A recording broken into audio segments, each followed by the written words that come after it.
Hey everyone, and welcome to Adobe Live. My name is Alex Hogue, and I'm going to be your host for the next 90 minutes or so. We're hanging out with none other than Evan Abrams. How you doing, Evan? I'm doing good. I'm doing good. We're stepping in last minute, a little last minute substitution here. So we wish the regular guests a speedy recovery. So hopefully they're back in good form. But I'm gonna try to keep you all entertained and educated today. So that's what I'm here for. Yeah, we're super happy to have you here. Thanks for filling in. But today we are going to be talking how to edit product videos or just make some cool stuff in Premiere Pro using some green screen along with some other techniques. And whether you're watching from Behance or over on YouTube, be sure to hit that subscribe button, join in on the chat. I do see some people. Alessandra, Jack, what's going on? Hey, Reverb Mike, Kevin. Hey, everyone. Thanks so much for joining. And if you haven't yet already, over on Instagram at Adobe Live, be sure to hit that subscribe button.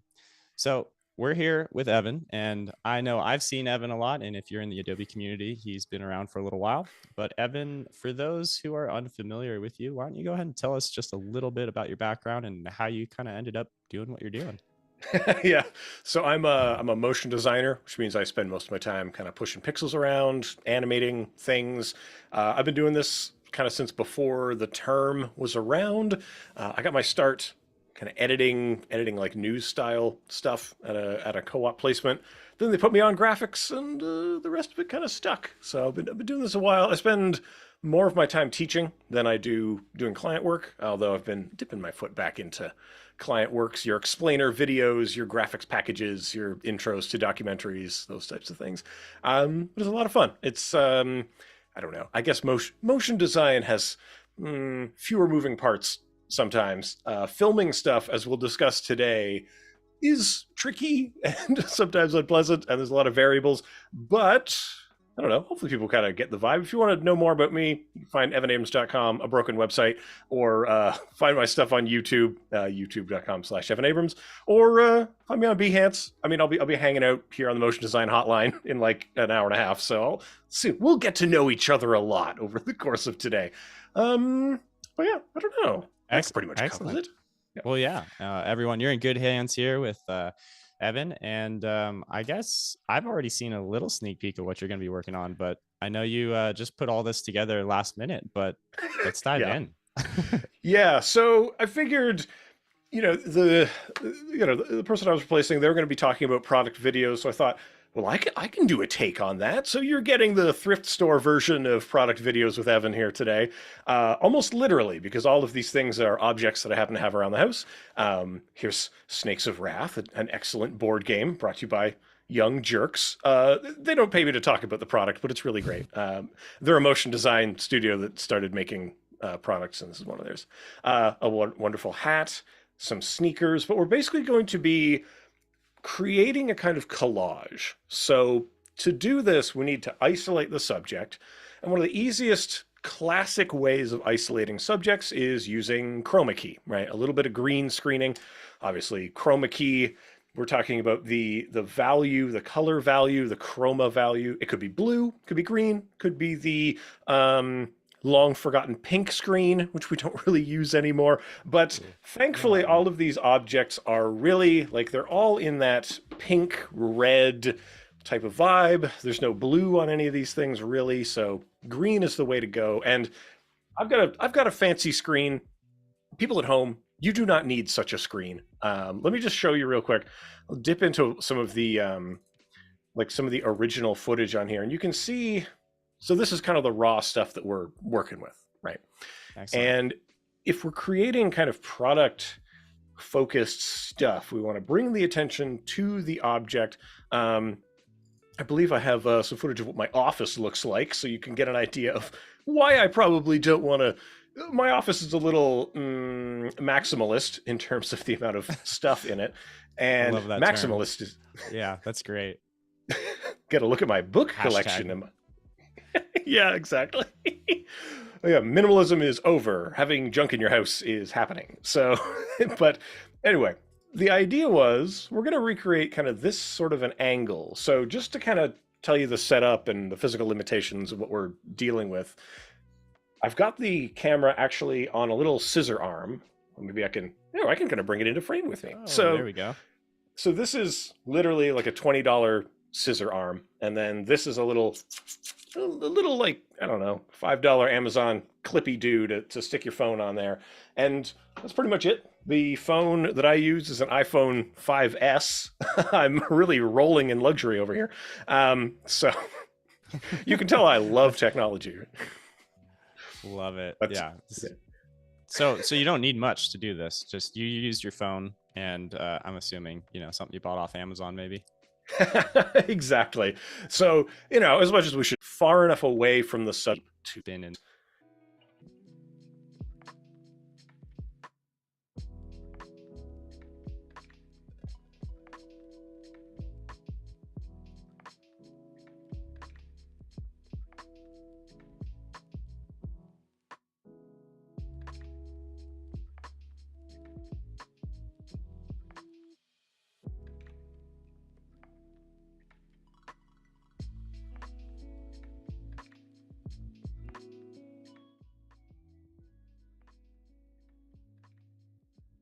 back into it. Evan, why don't we rewind a little bit and tell everyone kind of what we're going to be doing here and how you shot this. Yeah, okay. So this is little micro machines for everybody. Love that. So we'll show you some of kind of the raw footage where we started, right? We're talking about chroma keying. We were talking a little bit about how low tech you can get with it. So all shot on iPhone 5, just using the basic default camera app in the thing. I did set it up to 4K 60 frames a second, so that's maybe something that you want to think about. But this is just a big old piece of green here. I have a wonderful kind of scissor lift green screen, but you could be using Bristol board, anything that is chromatic green, you're in good shape. We don't even have lights in here. So there's the regular light bulb in the room, but there is just window light coming from that late day sun that was kind of cutting into the room here. And here we have a string running through the box. So if we let's just enjoy a lot of me kind of poking the thing, trying to get the right... satisfying. Yeah. Well, the other thing is, so this, I want to kind of do like a little before and after, right? So we're starting with this raw material here, which kind of a bouncing, bopping, oh boy, it's getting real wild out here. Maintaining tension on the string is helpful, right? Because that's going to control some of that wobble that's happening. But don't worry about it too much, because from there, we eventually get to, if we get to the final version of this, a lot of it gets smoothed out. And obviously we're dropping a lot of frames and we're going to be massaging this thing, but yeah, we're gonna fix it. Yeah, we'll fix this thing in post, right? And so you mentioned you shot this in 60.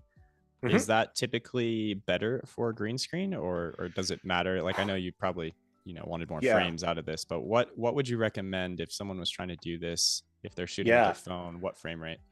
So not just the frame rate, right? So the frame rate, obviously, a higher frame rate is going to give us more frames to play with if we want to manipulate the speed of the thing over time, right? So I know I want to maybe slow this down, maybe I'll speed it up, but definitely if I ever want to slow it down, I need to be capturing more frames per second than I intend to play it back at. So if I'm going to play it back at 30, I want to be capturing 60, maybe even 120, right? So that I have the latitude to then stretch those frames out, and that'll give us the space so we don't end up with like jumped or chopping kind of motion when that happens.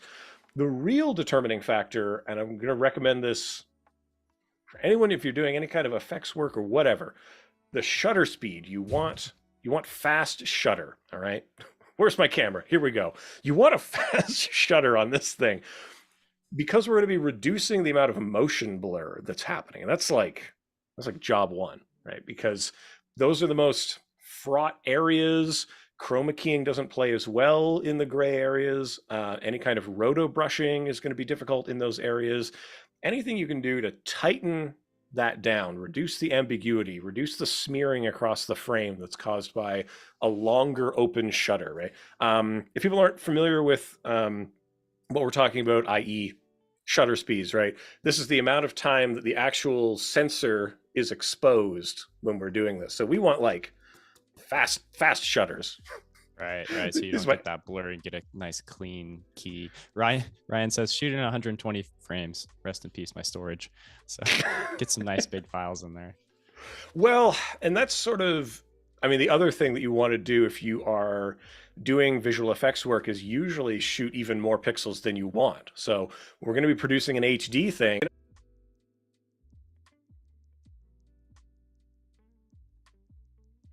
Times, right? That like, this is way more than I need, but it's better to have and not need than need and not have. But of course, we can get away with a lot less sometimes. The files for these things are actually quite tiny. They're like H.264 little things, or what are they? Hold on, maybe I can just let's just observe. Is that going to be part of this? Hold on, we're going to look it up. So what would you say, if someone, while we're looking at that, if someone wanted to kind of mimic what you did here, they have a product at home and maybe they don't have a green screen, but I know you can buy kind of just a cheap green backing, and it seems like you used an old iPhone and not very expensive lighting, what's available. So like, what would it take for someone to get all the supplies needed to do something like this, like budget wise, you think? Ooh, I think you're going to want to get some quality Bristol board, and you're going to want a way to kind of pin that up. So we're looking at Bristol board, maybe binder clips.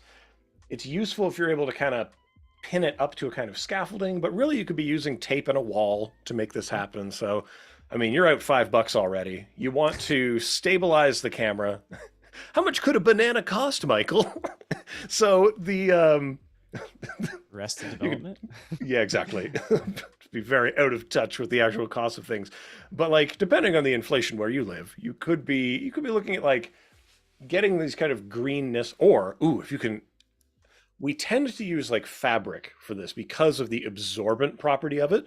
So go get some green muslin, perhaps. That could be very helpful to have. And then you're just draping it over something, trying to make it taut, right? And that's pretty much it. So you're probably about $20 out of the way for that. Easy. Phones are very light, so you don't need a particularly robust kind of tripod situation. Mine is all of $20 scissor arm, and then the tiny little ball head attachment. So this buddy over here to clip your phone into. Again, you're probably breaking the bank at 20 to $30 for that. So a worthwhile investment sometimes, but generally if we're filming stuff, you want to be having tripods around. Like that's a useful, of course. That's a very useful object. It sounds very, very approachable though, if someone wanted to take this down. And it looks like you got some other effects going on here as well. So we're going to talk keying as well as we got some blur and duplication going on. What else is happening here? All right. So I don't know, we might as well kind of chop one of these up and kind of do it first to last, and then we'll try to explore. So I would ask people, do we want to start with hat or shoe or box, if one of those are kind of standing out to folks, and then we'll take it in that direction, I think. Yeah, let us know in the chat. We have a slight delay here, so I'll kind of keep an eye on that. But that's true. But while we see what comes in, I'll just kind of describe some of the kind of effects. We have Gaussian blurs or Gaussian blurs. I think it's Gauss, but I'm okay. I'm glad you brought that up because I don't know the proper way to say it either. I think it's like Gauss in a house type blurs, but that's what's causing this feeling of depth, right? I'm just blurring that out. Now, to go backwards a little bit to some of the original footage, if we come back to this, one of the reasons that I wanted to show this Which is the also hat to is show what people want to see, it sounds like. Sin says, excited to see the hat. Oliver People wants want to the see hat. the hat. So I think we're going hat.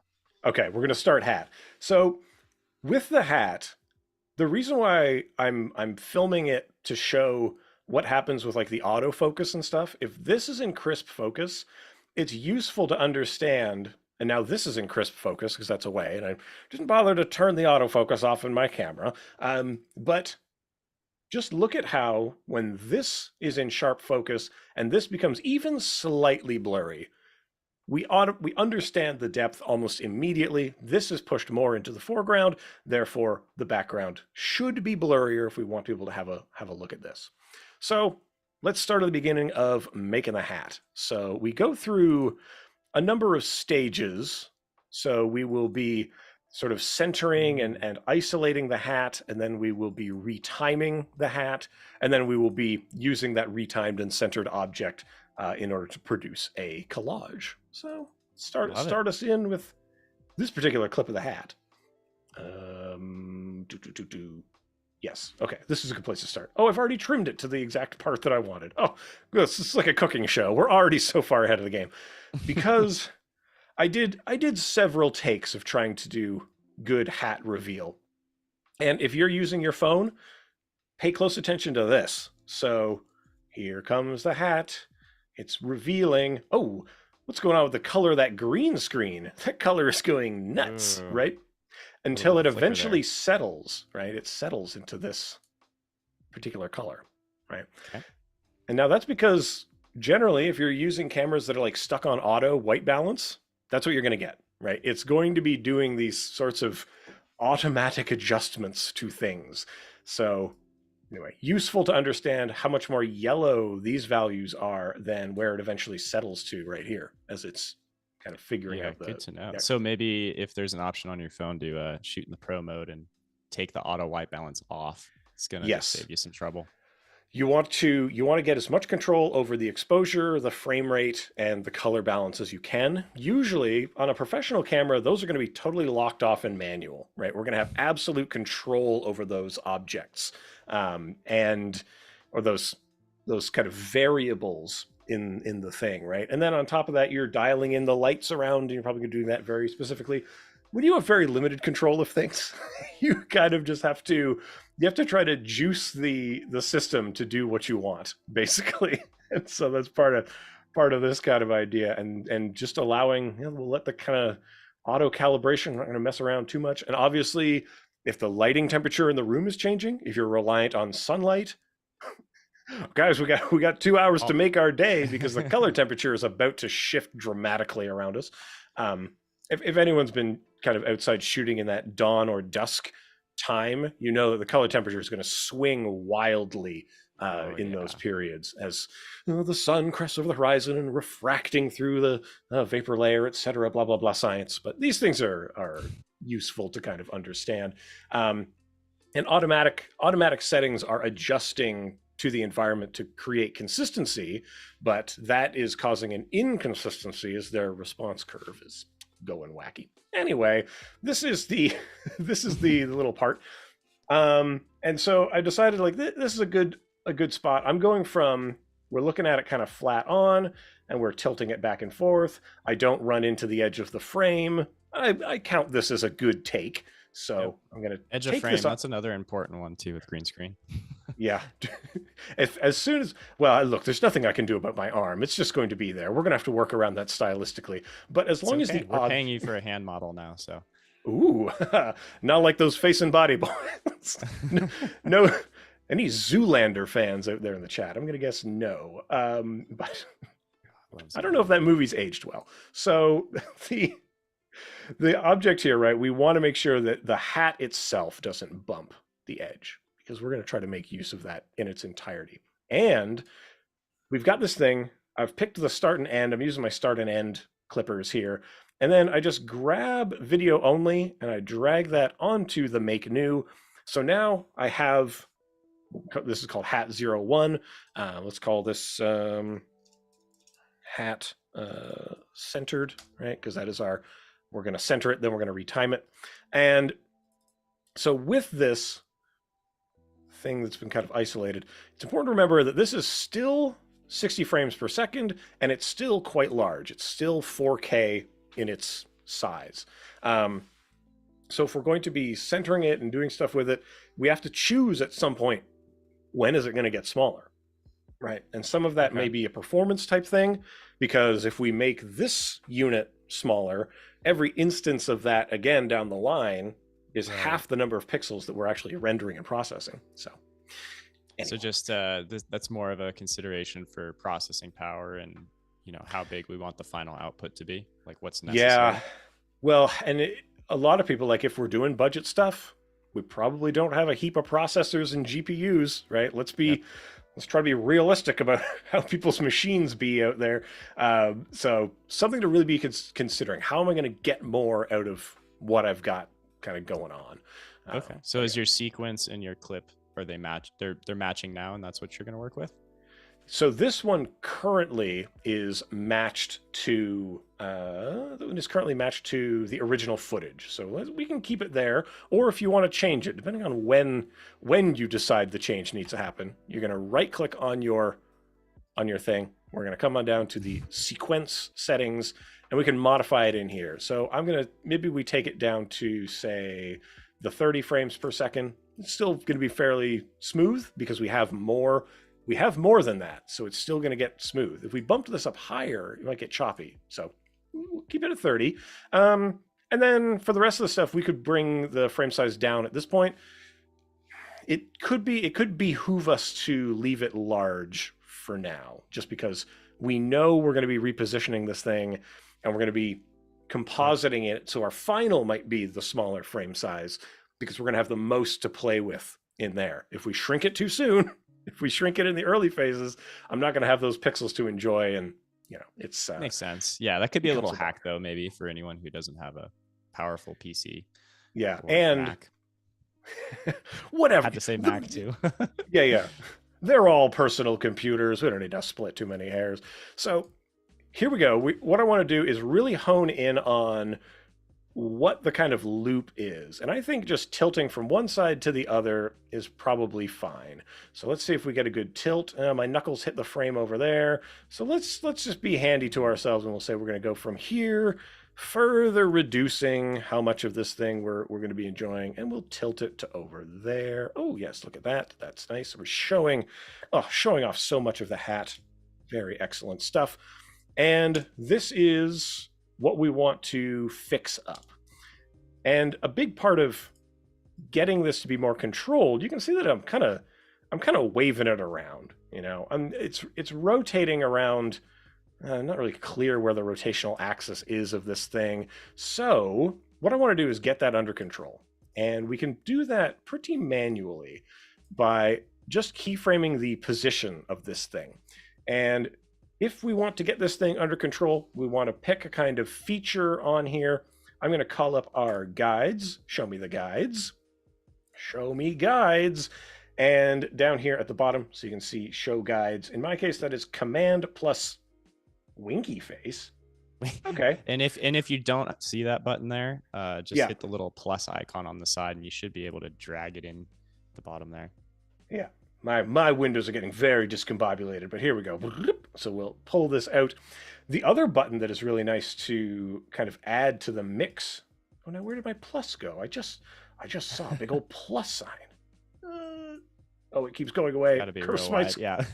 Curse my There screen. should be a plus button there. I know. Well, you can kind of see it jittering and chattering at the edge, and then it hides itself away.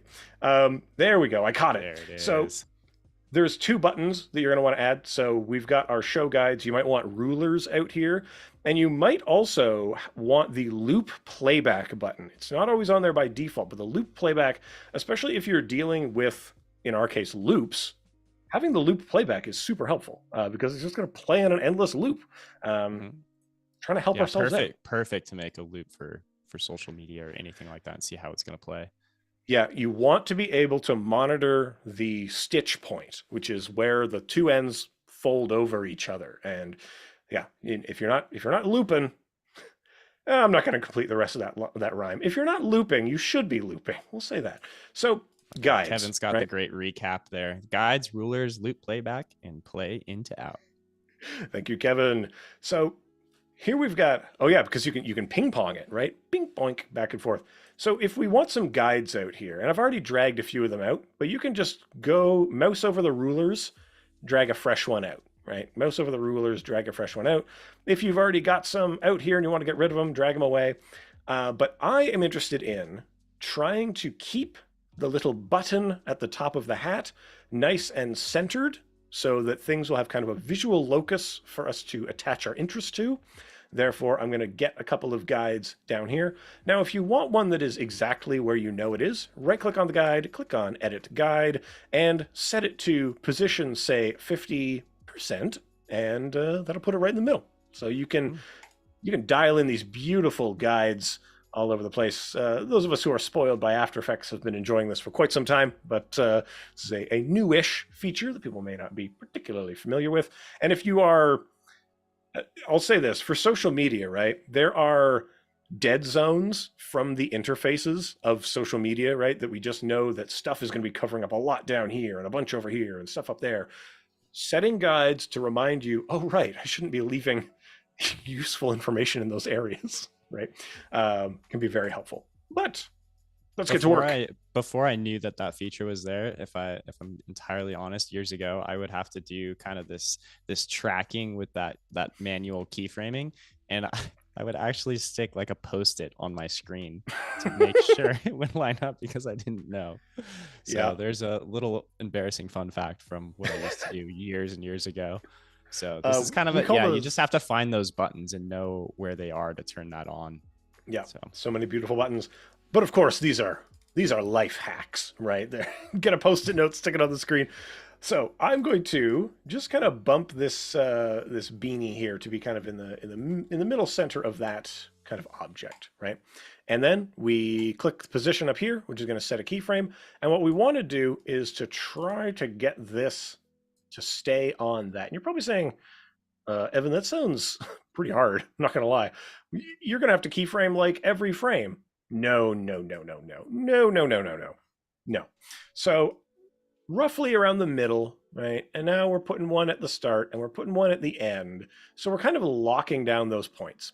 Now we're going to kind of scrub through, and I want to look for points of what I would call maximum deviation. So where does it deviate the most? And ooh, haha, we nailed it on that one. See how little deviation there is between these two, right? That's working out. Oh, but here's a place where it's kind of moved away the most, and we'll set one there. And oh, that's getting pretty tight, right? That's getting right where we want it. So again, we're just sort of scrubbing for our points of maximum deviation, and then we're finding that area. Now, if we were in something like After Effects, right, we would probably be using the various tracking tools to try to get automatic locks on these things. So those are definitely ideas that you might bring to bear over there. But as you can see, for this type of thing, it's actually getting pretty good just based on what we're doing. So we're going, ooh, that looks like where it starts to rebound. We'll bring it in. I always find, although this is a fairly manual process, and as much fun as it is to see someone kind of make the donuts, I think it's useful for people to not get too scared away from this sort of manual thing, just because it might feel daunting at the time. It is often... Definitely agree. It's pretty necessary sometimes, and you can even toggle with the arrow keys, kind of go 3 at a time, 4 or 5, whatever. But definitely try to avoid every single frame at a time. And we're probably about a half an hour in, so we got an hour left. But so far, we're hanging out with Evan, and right now we're kind of fixing up this hat. We're not too worried about the edges going off screen because we're going to key that out. But what we're doing is playing with green screen. This is something that Evan just pulled out of his closet and shot with his iPhone. And he's here showing us kind of how to make some really cool, actually, little product videos and just fun clips. So I think I'm satisfied with this centeredness of it, right? And as we scrub through, you scrub fast, scrub slow, and you're going to get an idea. Like, yeah, it seems like it's more or less rotating in space. Now, it's obviously kind of a stylistic choice, right? Because I want this to feel kind of otherworldly and strange. And we know that if we're going to be kind of scaling copies of this back and behind, if this is moving and bumping and going all over the place, it's going to get a little bit weird, right? So that's just having control over this thing is very useful. We could have instead said, no, the thing I'm interested in locking down is where the arm is. And then the arm is the one that we would probably try to keep in our guides. And then it's like the arm is staying still, but the hat is being moved. But I think it's stranger to look at this. And we're interested in the hat. We're not selling hairy arms as much as we could be. Halloween time is over. I don't know who's going to buy it, but yeah, maybe Halloween. Look, we're not here to preclude what people put in their homes. It's totally fine and normal. But yes, fewer people are interested in sort of hirsute arms. I have a very unpleasant complexion, which is why I don't sort of appear in a lot of videos these days. I'm a reflector of light and not so much an absorber of it. It makes sort of lighting sets a lot easier for me. So in this case, we need to now, we got this thing where we want it. Let's remove the rest of this green. Let's just chop it out of there. The fun and part, this is the part we've all been waiting for. We're all here to get that green out of here. Now, these days we use a little thing called the ultra key. It's the preferred way to say it. I wish you would play that sound every time you click on it. Ultra key. Amazing. So, most effects, the way you want to work them is from top to bottom, getting more and more refined as we move down the set of things. Most effects are actually set up this way that if you are doing stuff, start by tweaking the stuff at the top, filter your way down to the bottom, and then things should be pretty well done up. It's helpful to think of them that way because you can spend a lot of time kind of bouncing back and forth up and down the stack. This will hopefully save you some time. So, step the first. Which is the key's color? So I've got my eyedropper. I'm going to click out here. I want to click close to the hat. And if you remember, I did a very bad job of getting my hat too close to the green screen. So we see an amount of shadow in there. So I kind of want a middle value. Hey, it's all gone. I've nailed it. Wow. So you can see that there's an amount of stuff that still needs to be cleaned up coming in here, but pretty good so far, right? Let's get into the matte generation, and we're going to do some matte cleanup. But before we do, we've got our setting here, and the setting is currently at default. What if I just say, hey, give me a relaxed attempt. Give me an aggressive attempt. Oh, it looks like aggressive is doing pretty well. If you're interested, now obviously there's black elements here, and this background is black, and it's hard to tell, is that see-through or not, right? What's going on? What's going on? So if we come into output and we say, show me the alpha channel, this is going to tell you what is, what tis, and tisn't sort of being chopped out. And Kevin, you are correct. Kevin, we do need the garbage mat. I'm skipping the garbage. I'm skipping it. What is a garbage mat? Right. So let's we'll back up a little bit more. Garbage mat is saying, how much of this image do we even need to deal with? Right? Like, how much of this are we even working with? And in this case, there's all this space up here. We don't care about that, right? Like, none of these pixels are interesting to us. So we come up to the opacity, and then we can just grab a big old rectangle around it. Or we could grab the old pen tool here and say, chop, chop, chop. This is how much of it we're actually interested in. So we're put everything in the trash that we do not require. And that way, exactly, if there is sort of heavy variance in the lighting of the screen, I don't care about half of this thing, right? So it's totally good. Yeah, just a good way to get rid of some of that non-essential stuff quickly if it's easily known that it's not in the frame. Yeah. But of course, asking too if you can use this technique to turn it from portrait to landscape and vice versa. So once we have this thing sort of isolated, right? All that this thing is the white area. So we could then recontextualize this into portrait things, landscape things, whatever, right? As long as you don't touch the edge. We talked a lot about, the edge is lava. So if you touch the edge, that gives the game away, right? That, hey, wait a minute, this isn't correct, right? As soon as you touch that edge, the game's over. People know what you did. They see you. you affecting monster. How dare you? I thought that effects were over, according to Hollywood. So, but in this case, right, we haven't touched any of the edges, so it would be totally safe to recontextualize this particular element. Now, of course, the hand down at the bottom is going to give a lot of the game away as well. So just stuff to kind of keep in mind as you're doing this stuff. But yeah, you're free now to use this wherever and however you desire. So the steps so far, we applied the effect on there, and then I guess well, before that, would you do it doesn't really matter, but you could do the garbage mat before or after that. Either way, you're kind of just drawing a mat around it. Yeah, I would say click the color, right? And that'll get you close. Then you can see, oh, there's a lot of space up here that we don't need to be dealing with. Then you can really work in, how neat and tidy you actually need your garbage matte to be. Because in some cases, you have to be kind of tight and finicky with it. And you might even need to keyframe it a little in order to get it precisely where you want. And in this case, I know, for example, I'm going to try to alleviate that hard edge down there by just masking it. And I'm using the feather on it down here. So anyway, that's why I was saving my masking till the end, but that's okay. We'll get it. We'll do it in the correct order. Kevin is right. Do things in the correct order. But yeah, so we got this going. We got to get back into our ultra key. And you see this zone over here, right? That's definitely not hat. It's not hat, not hand. No, it's lava, right? That's lava. In this case, it's shadow. So in this case, what we're doing is we're saying, let's remove the shadowed elements from here. And we're just like chipping away. And you see that starts to eat into the hat a little bit. Ooh, oh no, that's no good. What's going on with that? So also, if there's a lot of highlight, you can say, let's get rid of that, right? If we crank this value up, you can see the lighter screen pixels are being reintroduced. We'll get those out of there. Bring that down to 0. Bah. So I'm going to be pretty rough with the numbers. Honestly, I'm going to be probably harsher with the numbers than we really need to be. Tolerance and is kind of every scenario is different too, right? Like every single shot is you're gonna have to tweak these numbers a bit.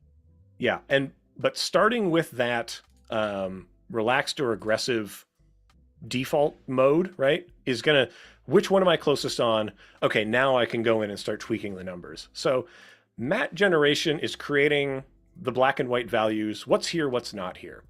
The matte cleanup, we're going to refine that a little bit. So we can apply sort of what's called a choke, which you can see that it's chipping into the edge. Hopefully you can kind of see that a little bit. Let's see if I can just zoom in maybe. Let's get the H hand here so you can kind of see what the choke is like. You see that line that's kind of moving forward and backward there. So if you needed to kind of chip away at the outside, there is our contrast, and contrast is doing a pretty good job of sort of bringing some of the levels back up. And then our midpoint, we can shift that midpoint, and hey, the hat is back. So there we go. Yeah, fix those little pixels. Yeah, and we want to look for like, is there any like weird chattering happening? It looks pretty stable. I'd say this pretty stabilized and isolated hat. So there we go. We gotta feel good about that. It's looking good. So there are some other things that we might want to do to it, but at this phase, let's just jump back into the composite, and then we can see what it actually looks like before we jump into the other elements, which are spill suppression and color correction. So spill, what is spill? Spill is the greenness bouncing off of the screen and then hitting the element here. It's the green around the edges. Now, thankfully, there isn't a lot of that going on in here, so we don't really need to tweak that too much, but we would be desaturating it and working with the range of that spill to try to just control what that thing is doing, right? We want to get specifically the green and make it go away. So usually it's being replaced with a desaturated version of the color. In other kind of keying effects, you might see a specific color that you would be replacing it with, which you can kind of dial in and figure out. And then finally, color correction to the overall thing. You will find that through some of these processes, we might be losing an amount of saturation. We might be shifting the hue of the whole thing. The luminance might be coming off where we want it. And we're trying to push it back to normal. This is before we're doing the other sort of lumetri color correction stuff, right? Just trying to undo any of the damage done by the process of keying is kind of the idea. So maybe we bump it up, maybe we don't. I'm happy with this. And I've used up so much time talking. I must move on to other steps. It's already pretty impressive how far you've brought in this just within Premiere. Yeah. Usually we're jumping into After Effects, right? My default mode is we got to get into that After Effects, right? But not necessarily all the time. Okay, so with this element, we probably want to retime it in some way. So if we want to alter the speed of this thing, if we want to speed up any part of it, slow it down, I don't want to do it in here. because I've done all of this keyframe work on this, and those keyframes are relative to the timing of this clip, right? If I start messing around with the timing of it, those keyframes no longer have relevance. Sort of at a gross level, I could take this thing and I could go speed duration, let's make it sort of 50%. That is maintaining where those keys are, right? But if we're going to do speed ramping, we're putting ourselves in a world of hurt if we're going to kind of mess with that. Anyway, Kevin thinks there might be a nest coming on. Warning, nest. So yes, spoiler. Spoiler alert, we're nesting. So you can take your clip, you can cram it into a nest. You could take your element here, so EX hat centered, and then drag it onto the new sequence. The result is going to be similar, right? And that's going to end up with something that has the same settings as the thing before, but we need to sort of give it a new name. So this is now EX hat retimed, right? And so now we are going to be retiming this element here. So in order to do that, there are a few ways we can do it. You can jump into the retiming up in this window. So we would scrub around. We're going to find a point at which we are happy with the speed. We're going to find another point sort of over here where we're kind of happy with the speed, set something in there. And then we are going to be messing with this line, for example, like that.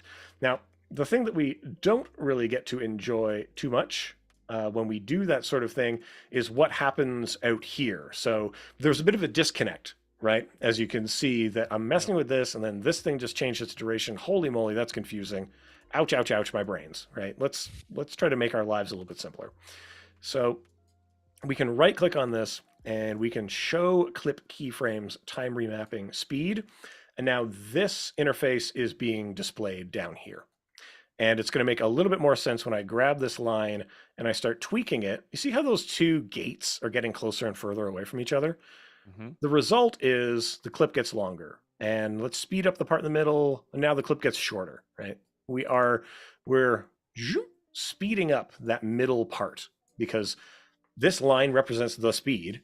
Everything before this key is 100%. Everything after this key is 100%. So whatever's in the middle, I'm sliding it up and down. That means that necessarily the clip must get longer or shorter based on that change. If you're coming from After Effects, this is going to really confuse you because that's not how we time remap things over there. Time remapping means... I love the time remapping here, though. I think this is so much more intuitive. This is the... I think this is really like a conceptual type of thing, right? That some people's minds like stick on this idea, some people's minds stick on the other one if you're trained on one versus the other. But the idea of like what speed is it now, I think is a very kind of intuitive way to think about it. And then you see these little like the gates, I can make them larger. I can make the keyframes. So now we're kind of easing from one to the other. So we're getting a bit of like a whoosh as we get into it. And then we can tweak these values even more like this. Now, and obviously Evan, just for anyone who might have missed it, how did you get that to show up again? Just because I know it happened in like a split second, but it's a pretty important step you can't miss. How did you get those bars to show up there?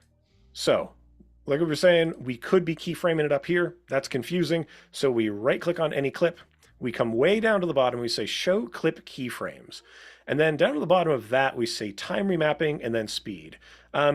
But you could also, just while we're here, just to say, you could put, like we were doing a lot of positional changes previously, right? You could put the position keys down here. You could put the scale down here. You could put the opacity down here. If you're making really granular, time-sensitive stuff down to this clip, then manipulating it down here instead, probably what we want to be doing. And in this case, it makes sense because we can really see one for one the effect that this is having as it updates the actual length of the clip itself. So that is a helpful way to be down here, I would say. So there we go. All right. So we've keyed it, we've nested it, and now we've time remapped it. What's next? Yeah. Next, we must we must make more. We must make many. So we are going to, I'm going to try to chop this to a nice round number. So 2 seconds, nice round number. That'll help us out with math later, so that I don't have to work hard at math. And then I am going to duplicate this. So I'm going to option drag it over like this. And I'm going to right click on this one, speed and duration, and we are going to reverse the speed. So now I've created the 2 clips. One is the reverse of the other. We've got our playback going over here. Whoop, where's my looper? There it is. Loop this thing. And you can see that we are now switching back and forth and having a good time. Seamless. Seamless. It's seamless. And so thanks to our wacky frame rate manipulation, we're not really getting too harmed by it. Let's now use this in a kind of collage. So we've got our retimed, plop that into a new thing.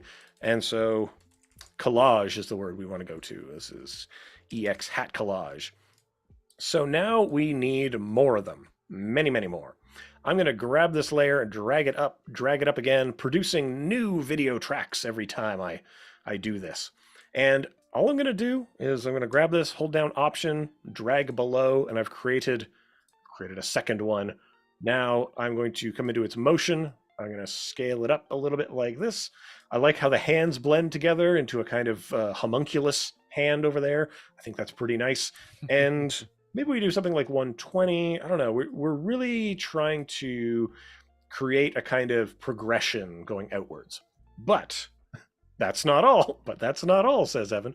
So we are going to bring out here a Gauss in the house blur. So I like the Gaussy blurs because they're just kind of a little bit softer. And we're going to maybe give it 10, 15 blurriness, going back. And that's just so that the further away objects are marginally blurrier than the close objects. That's hard to say, right? Yeah. And well, the other thing, that it's a bit of an optical oopsie here, right? Because things that are further away from us are smaller, aren't they? So we're trying to freak people's bean here, man. It's like the little kaleidoscopes you look into, and it just does weird things. Can't explain it, but it looks cool. Yeah, a couple of parabolic mirrors warping the image in and out, type of that. So that's the idea. And so let's see, we've got this. So we make it a little bit blurrier. Then I'm going to grab a brightness and contrast. You can of course adjust brightness and contrast using lumetri color. Overkill. I'm just bringing the brightness down. Come on, let's not throw the whole toolbox at this thing, right? So there we go. So it's darker, it's further back, it's receding into the shadows, and then we do it again. So duplicate. Oh, hello. You got the blurriness already going on here. Look at that. Sorry, I slipped into a Jimmy Stewart impression for a moment. And then we'll just scale that up a little bit. And, I kind of want to make a little bit of a pattern with these dots. So I want that to feel sort of interesting and correct, sort of as they're kind of growing and moving away. And then we just keep doing it. Keep going. Do that again. And then let's see, we'll just bump this up. Maybe we go 35 on the blur and maybe we go negative 35. Oh yeah, well, let's leave these numbers the same so we don't have to think too hard about them. And then we'll keep doing the same thing, scaling it up a little bit like this. And then let's see. Just draws your eye in there. I love it.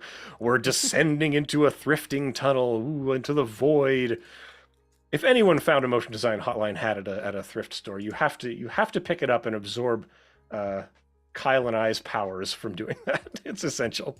So yeah, and for anyone who doesn't know, motion design hotline, that's where Evan and Kyle are hanging out, teaching a lot more of this kind of stuff in After Effects. Definitely go check it out. When's the next one? In about 3 hours or so. There you go.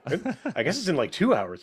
We're going to be talking about like true 3D and stuff like that. So it's going to be a fun time. Some things that are in the After Effects beta or beta from wherever you live. But well, this you is can already kind of see this really cool. Yeah. Yeah, and it is causing that kind of like whoa, kind of shaky feeling as it moves around. Now, what happens if we make a change inside of one of these, and how does that change propagate to the others? That's sort of one of the interesting things that we can do with this. So let's say I come into here and I'm going to set like a scale keyframe on this, and I'm going to say we're going to scale, let's scale up. as we move towards this, just a widow bit, just 115, sure. And I don't want it to be harsh. I'm going to right click on these, ease into them, please, and ease out of them, please. Now, what does that mean? That means that we're getting a nice soft transition from one to the other as we're scaling. So we're zooming into this part of the thing. And then, of course, I'm going to have to, what number did I say? 115. So same thing. Let's start this one at 115 and set the keyframe there. And then we'll move forward and we'll return ourselves to 100 here. And then, of course, we're going to, like I said before, and let's look at the graph while it happens. So you see how harsh that change is, right? Ouch. Smooth it Ouchie. Yeah. So instead, I'm going to right click. I'm going to ease out of that. And we are actually, grab both of them. Right click, ease out, ease in. And there we go. We've got them. Now we're easing along. So now we're getting closer to the hat, getting further from the hat. Okay, let's go back to that hat collage. How's that feeling? See that propagation, that change coming through the whole system. It feels exponentially wackier. Shall we descend another layer into the wackiness? Definitely. So we're just going to take these and we're going to give them a little bump in time. I'm holding down Command and tapping to the left on my keyboard to bump them by a few frames, but especially making sure that there is an equal number of frames happening between them. And so let's see. Now we're getting a little bit of offset from them. Now, whether or not you want to keep things, showing up and going away in the same way, that's totally up to you. But I probably would want to extend this stuff out a little bit. So I've got, more space than I need. Remember that the looping point is 4 seconds on this. So if we come back to the hat collage and I take any 4 seconds out of this, that 4 seconds will be a loop. So from perhaps this place at 1 plus 4 equals 5. Last I checked. Don't check my math. But here we go. Safe on this one. Oh, okay. Thank goodness. So now we should have a pretty nice loop coming and going as we move through the motions on this. So that's what we get. We get this lovely looping situation. And then on top of that, if we let's have a look at where the end of the thing sort of ended up. There we go. This was the final one. I ended up dropping an adjustment layer on top of this. Then I'm doing my lumetri color, and we're messing around with it in here to get that overall grade to everything that's been happening. And in this case, you drop the lumetri color effect on, and I brought the saturation up and stuff like that. And, personally, I find the actual kind of color of my hand a little bit grotesque. So that's why we come in here, and I'm going to make it seem like an intentional thing because I'm using a tint in order to tint away the color of my flesh. And that is making it more stylistic and less just how it is. So that's probably an idea. With effects, just like you saw us use a garbage matte to limit where the layer itself is, we can use a matte to say what is actually being tinted. So you can see that we have a mask on this, and that's saying only this space is being tinted. So make liberal use of these in order to really control where the attention is, because if my hand is as colorful as the hat, the eye is now competing between the two elements. We're trying to get the attention in the center of the frame. Don't fight yourself on these things. And, you can kind of see, so here's where the hand still has color. And then if we come into the final version, there's less color in the hand. Our eye is more in the middle of this thing. So that's the hat. This entire thing brings the eyes in. So we covered quite a bit. We talked about, you shot this originally. We talked about how to shoot it. It's, cheap supplies, old phone.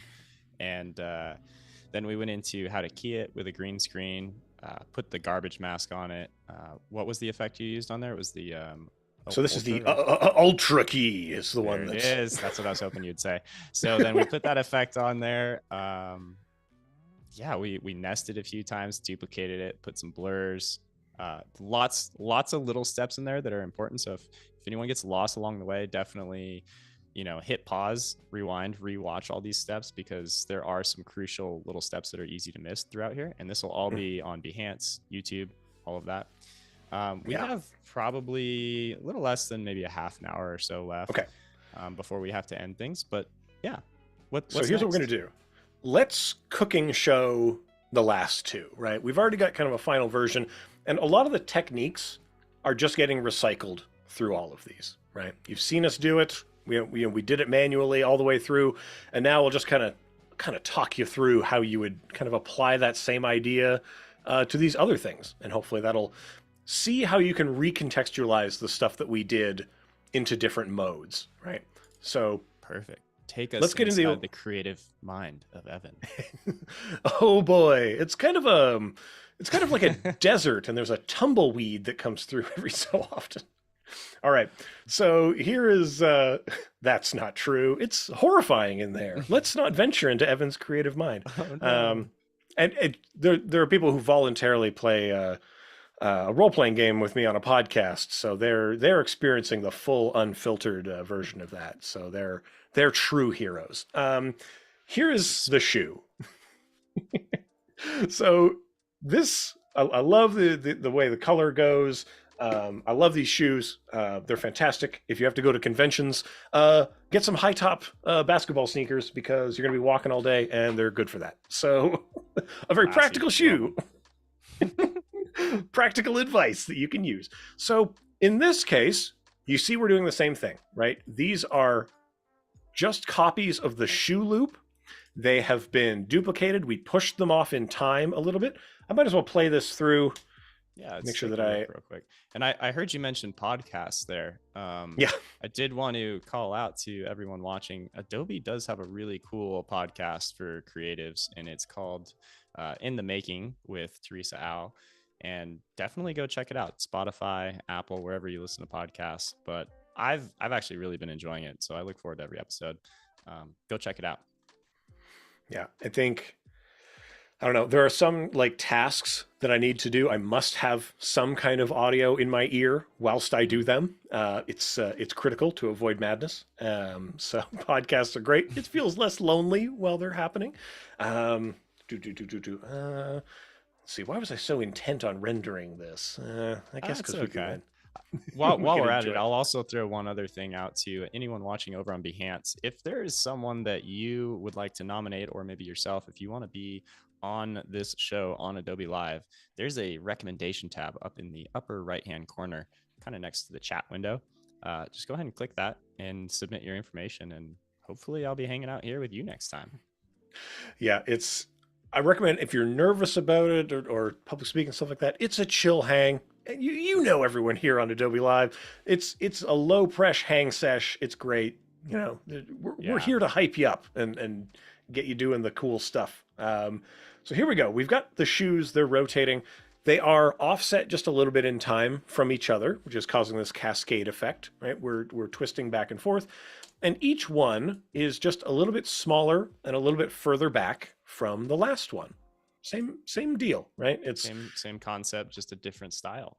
Yeah, so they're getting smaller as they move away. We could continue this on and on and on ad nauseum out into the far past or whatever.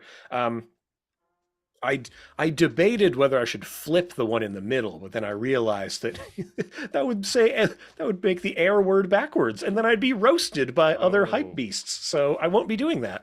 It could have been a fun little Easter egg. See if anyone would call you out on it. Then we could. I think you might. I don't know. That people take their Nikes very seriously. Yeah, I don't want to court rage engagement. I'm not here for that. I'm not gonna induce. Guys, is a hot dog a sandwich? So this type of thing, we're just stepping back a little bit one at a time, right? Now, on top of this, there's an adjustment layer that is performing the posterized time effect. You can grab that out of the effects zone over here. So even though this is 30 frames per second, I've dialed down the number of frames that we are going to be seeing down to 12, right? And that is helping me to, here, let me remove that. Let me just take that off, and then we'll see if you enjoy this. that it feels so much choppier, right? And Mm-hmm. that's a lot of that is just down to, per frame. As we come back into the shoes, let's get really into the shoe sort of moving. You can see that I'm not particularly stable in twisting this around. And honestly, twisting your wrist like a full 180 degrees in this position is not comfortable. So it's something that I did not do a particularly smooth the function on. And was this But the original clip? Did you shoot it vertical? yeah, Oh I no. did. Okay. I shouldn't have, but I did.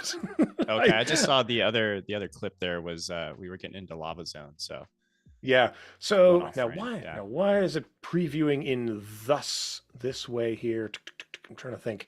Oh, ooh, that is weird. No. What's Well, that there you all go. about? All Yeah. all you had to do was mention it.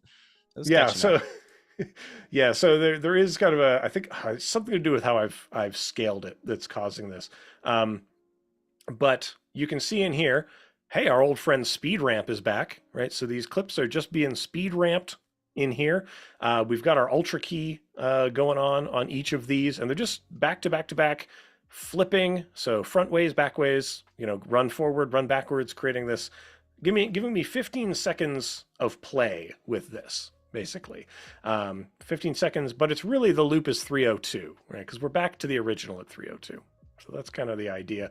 And then the same thing that we're doing as well, color wise, with these types of things. So if we come into there, let's see, where do we mess with the colors on this? Oh yes, here it is. So we've got an adjustment layer that's been placed over top of everything. I'll make that go away. You can see kind of how orangey my flesh is and stuff like that. And I just thought, that's distracting. Let's make that go away, right? So we just tint all of that down. And so again, just to talk a little bit about how we apply these sorts of things, I'll just remove the tint from this and I'll just show you real quick. So we would apply the tint, clunk on top of this, and then we can click these wonderful features, or we can just draw with our pen tool sort of where we want the tint to be, or conversely, where we want it to not be. So we've got the inverted bing. So that's flipping positive to negative your mask, basically. We've got our feathering, so we can feather this out like so. And the feathering I find pretty helpful with this type of thing, so that it can kind of ease itself a little bit into the image. And we're just expanding it, making sure that all of the shoe is in brilliant, beautiful color. I could kind of imagine that it's the orange of the sneaker that is casting onto my fingers, so I don't feel too bad about that. But that's how we get kind of a limited area tint going on. The lumetri color itself, though, I'm using to kind of blow up the colors a little bit. So whether you want one of those to happen before or after is kind of up to you, but this is being used to sort of, the color temperature is not doesn't necessarily need to be tweaked too much in here, but you can see how much more vibrant the orange gets as we play with that, right? It's really helping out. And then our kind of can't help but think for all the sneakerheads, if you were to just completely change the color and tell them it's a limited edition, how many people would be into it? Oh, of course. Well, let's come on down here to our curves zone. We'll get into some of this. Here's another little thing that I did in here. I'm using the hue V saturation curve. So everything that is not orange in this orange band here, I'm pushing that way down. So that's going to help to remove some of the green cast that might be happening off of the wall, and any other type of impurities that might be happening in here, which makes my sneaker appear cleaner than it is. So just a little pro tip for folks. If you've got maybe some browns and yellows working their way into your laces and into your nice white soles down here. We can fix it in post. Yeah, we can fix a lot of it. I wore the right shirt for it this time, so yeah, so we're able to kind of mess with these things in the hue saturation stuff down there. But yeah, you could totally tint this. Let's see, let's maybe get a little bit darker. Oh, getting into a kind of patent leather look on these. I don't know. I feel like these are like 2016s or something. Hold on. Now we're not going to get into it. But yes, so we got options here in lumetri. Yeah. Color. Oh, okay. So many. So if you come into like your creative zone in here, right? There's a lot of shadow highlight tints, right? You can just get your whole tint balance going crazy. You could also, I mean, there's just the HLS kind of adjustments. Wow, don't do that. Stop hurting the thing. So you can adjust, micro to the various colors that we want to get to. However, I want to make sure we have time for the box. I can't get too. I'm getting too into the weeds. Thank you everyone for chiming in the chat, Kevin. It's been awesome having these comments in there. Secondaries are available. The color tool or the curves tool, definitely play around with it. Thank you so much for everyone hopping in the chat. It's been fun, and it is fun. And we got another 20 minutes or so. Mm-hmm. So we're literally just taking that, we're repeating it, we're moving into the distance. We didn't need to bump this around at all, right? This needed no left, right, up, down, positional bumping. So let's get into challenge mode when it comes to that, I think. Definitely a good way to go. Let's get into the box. So what's in the box? So here we have Snakes of Wrath. Snakes of Wrath. Shout out to it is the Young Jerks who produce this wonderful two-player game. They're a motion design studio that are branching out into some stranger things. Their marketing for this is hilarious and great. Check them out. Check out Snakes of Wrath. I don't know if it's available for retail. I got it on Kickstarter because I'm a true supporter. So let's get into this. Again, we see the exact same thing, right? At the end of the day, it's a bunch of instances of the same thing. The box has been isolated. We've got these ones that are in the back. They're a little Gauss in the House blurred. It's just offsetting them a little bit. And these things are having a tumble, right? They are. It's not a 3D model. Not even a little bit. So shot on the iPhone 5. Yeah. So what's happening with these? Well, step one, these are rotating. So you can see that these rotational keyframes, I'm just spinning them to make sure that this ends up square at the end, and then we are spinning back and we're ending back at this. So there's two types of spinning that are happening. One of those axes, we are simply rotating flatly this thing, right? This is just get a nice flat rotation, which honestly, let's just come back here to the beginning. I'm going to remove that entirely. And I'm just going to scrub through and you'll see what that looks like. That as it spins over like that, a little bit less, maybe a little bit. Could you show us that raw shot real quick? Like what it Yeah. Let's make sure we jump into where does this come from? So this, boy, I'm getting a frog in my throat here. So this is the raw shot, right? The raw and wriggling shot right in here. That it's a box with a string running through it, lovingly taped by me, and then I just kind of poke it until it goes. It took quite a lot of takes to get it into a level of calmness that I wanted from it. But here's a pro tip. Pro tip if you're going to do this type of thing. One, what you actually want to do is attach, so we have a string at the top and the bottom because that prevents the wobbling oscillation at the bottom, right? Which is what happens when things are off axis and they're rotating, right? The ideal form of this is actually to string the box from four corners to a kind of gimbal at the top and bottom. So you would have top and bottom, hold on, I'm gonna get my fingers in. So it would be kind of like a puppet, right? So you would have, imagine four, like if there are strings coming from all of my fingers, right? To create that kind of tension. And then these things, you would actually wanna rotate those around. So if you ever see a lot of like food or beverage things, or there's a lot of like a hamburger splitting apart into 1,000,000 hamburger pieces, right? First off, all of that is made of gross things that are not food. But secondly, there's a lot of wires slicing through these things to give multi-axis puppeteering control to those objects, as long as they're not just being rendered out in 3D.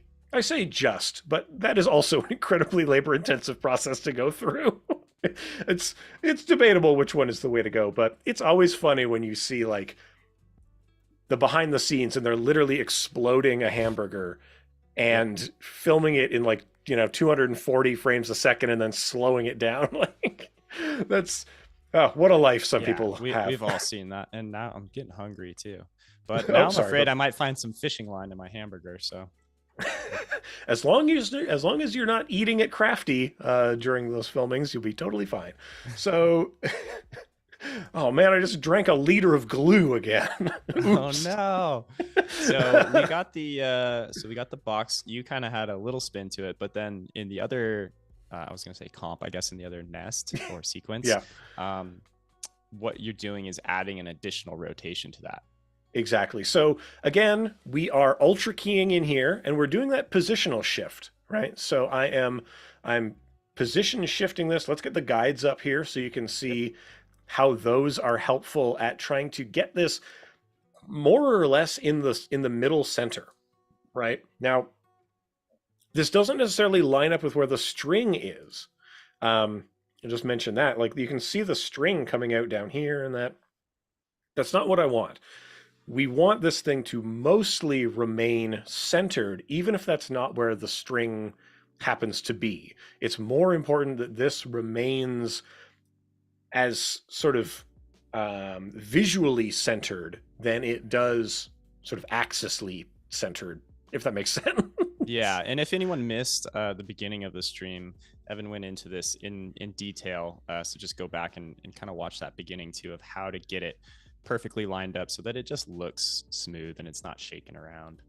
Yeah, and it's all down to, we bring out our rulers, we bring out some guides, we drag the guides out, and then we spend a little bit of time, finding space. Now, this one is a little bit easier to kind of push where we want because we have these wonderful break points here, right, where it's kind of flat onto us, and we're able to really try to dial in where we necessarily want it at these moments of kind of flatness where visually to the audience, it's a lot easier to tell, hey, something is a little bit weird because of where it is. But of course, I probably should have done a bit more vertical up and down because it's kind of bobbing around in a funny way. But. Budget cuts. We had some budget cuts. We had a Sunday afternoon to make this happen. So in here, I've used a simpler version of time remapping to do this. So I've literally just come into these. I have sheared off the first and last keyframes, and then you right click on those, and then you come on down to add frame hold, and you mess with the frame hold options so that I've basically got a single frame of stillness, and then it starts kicking off moving forward. And you can come into these, you can right click on them, you say speed duration, and you can, in this case I typed in 3 seconds of duration because I knew I wanted this to turn in 3 seconds. And then we're going to hang out for a second on this, and then we just reverse the speed on that. So same thing, right click, speed duration, reverse speed. We're going back the other way. So this one feels a little bit more Giphy, right? It has a little bit more of early computer flying toaster type idea going on with this. If people know what we're talking about with the flying, go to a local museum and learn about the flying toaster. So this here is, we're set up, right? The thing is more or less in the middle center, and it's doing the thing that we want. And we know that 3 seconds is our twisting time. We got 3 seconds of twisty time.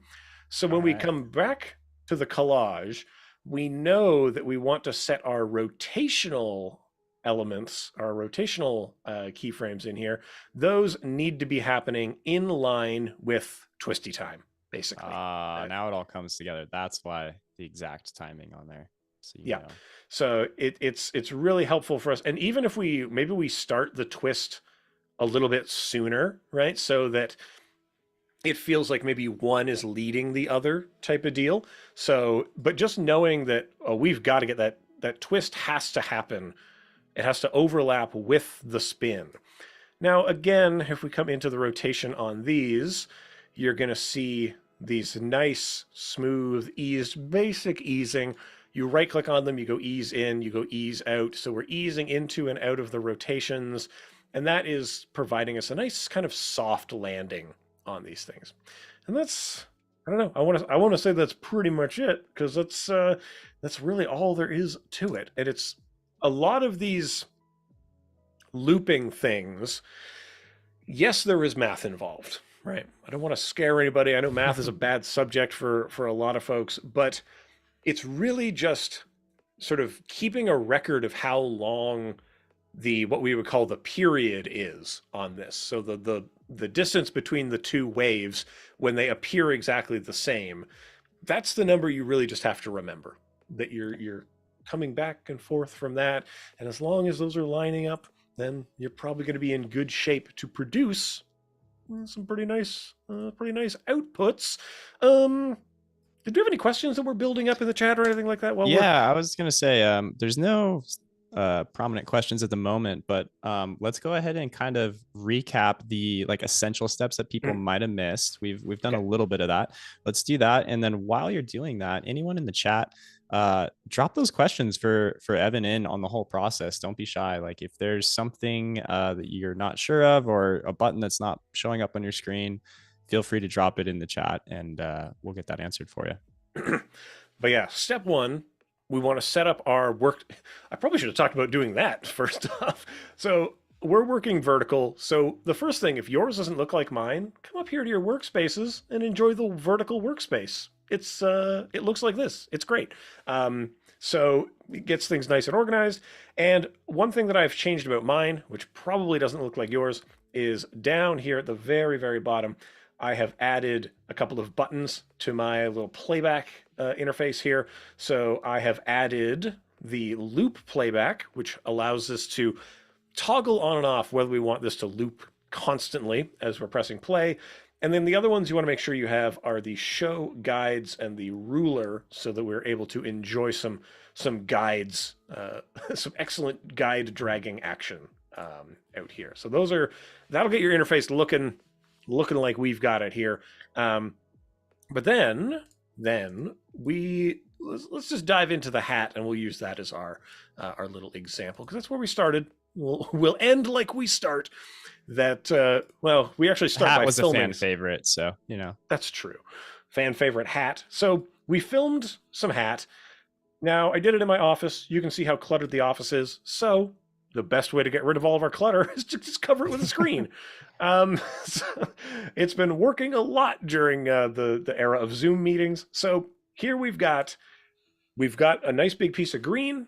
This is a green screen, but if you can go down to Fabric Land, it's only for Canadians in the audience, that we've got this, Rochester, New York has Fabric Land. We've got this this nice big piece of green.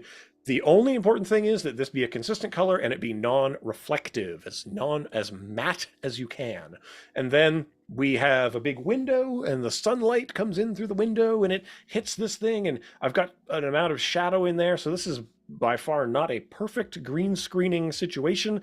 All of this is being filmed on an iPhone, and an important thing to remember, if you're leaving those auto settings on, make sure you can see how different the color of green is here. That's really going to mess us up if we go to chroma key this thing. So make sure that it has settled into this type of alignment and that your color temperatures and stuff are not changing, or you want to really lock down those camera settings. So from here, we take this object and we want to try to center it up in here. So we do this by putting those grid lines in, and then we drop down some keys on the position, and then we just adjust, trying to search for points of maximal differentiation away from the line.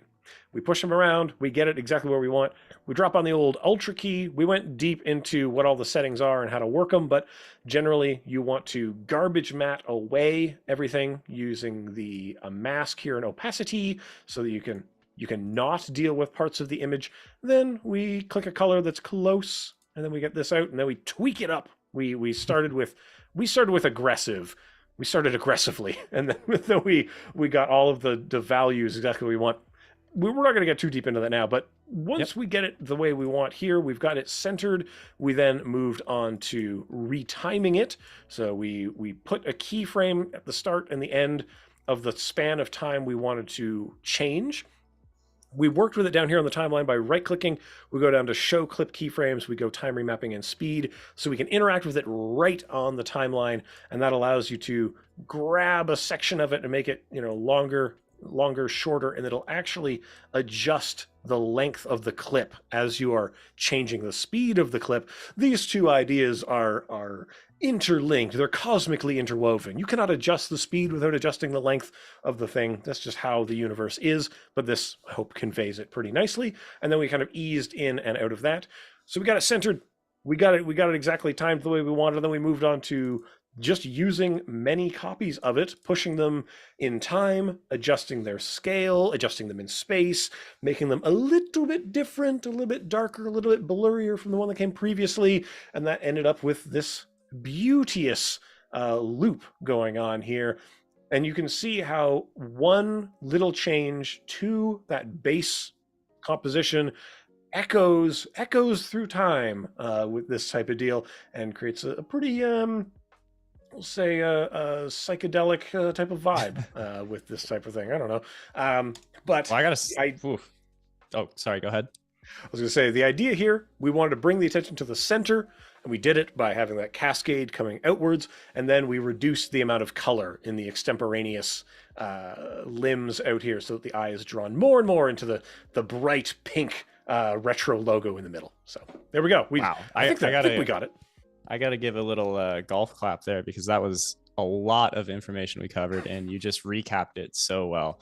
I think we're very lucky to have such a wonderful teacher here. If you don't already, if you're not familiar with Evan, go follow his work. We'll have the mods post the links to that.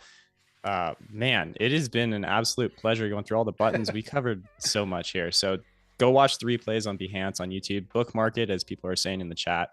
This is definitely a good one, whether you're doing green screen or not. You can learn a lot from this. Evan, thank you so much. We do have Ray Belvedere, aka Pixie Pew, coming up, and she's going to be teaching animation 301, another episode. So stay tuned for that. And Evan, anything else you want to add? I mean, hang out for the rest of the day if you want to hang out after your animation 301 lesson, which I hope everyone is taking and learning. If you've been following that series from the beginning, you've got like a college level animation course under your belt now, kind of. It's there's a lot of great information there, but I'll be back on after that with my buddy Kyle Hamrick, taking people's motion design questions on the motion design hotline. That's pretty much it. I'll see you around the internet. I'm on all the social places at EC Abrams. So I hope if you have trubs, bring them to me, and I'll try to help you out. Yeah, Evan, it's been so nice having you here. I'm glad we got to finally connect, and hopefully we can do it again soon. And I'll be watching your next piece of work here in like an hour or something like that. So yeah, it's something like that. It's awesome. always great to hang out. It's a pleasure meeting you, and hope we see more of each other. Perfect. Well, thanks so much, everyone. Take it easy. We'll be right back.